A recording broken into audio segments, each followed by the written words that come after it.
আসসালামু আলাইকুম, কেমন আছেন সবাই? শীতের সময় একটু পিকনিক করতে হয়। তো আজকে আমাদের বাসায় পিকনিক করলাম মানে আমরা নিজেরাই। তো আমার বান্ধবী এখানে মাংসটা কেটে দিচ্ছে। আমি তো সবজিটা কেটে নিয়ে তো মাংসটা হয়ে গেছে। এখানে একটা দেশি মুরগি রান্না করছে, যেহেতু বাসায় সবাই ব্রয়লার মুরগি খায় না। তো এখানে খিচুড়িটাও চড়িয়ে দিচ্ছি। তারপরে আমার ভাই বাজার থেকে রাত্রেবেলা পোনা মাছ, একটা কাতলা মাছ নিয়ে আসছে, ভাবি এগুলো ধুয়ে দিয়েছে। তো সবজিটা এখানে চড়িয়ে দিচ্ছি, একে একে সব রকম সবজি দিয়েছি। অবশ্য এখানে বেশি সবজি দিতে পারিনি অ্যালার্জির কারণে, খেলে যে অ্যালার্জি হয়।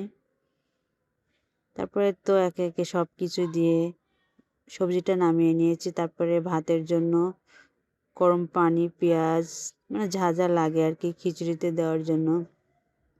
তো এখানে মুগের ডাল, মসুরির ডাল, বুটের ডাল। তো এখানে খিচুড়িটা বড় রাইস কুকারে হিটের জন্য বসিয়ে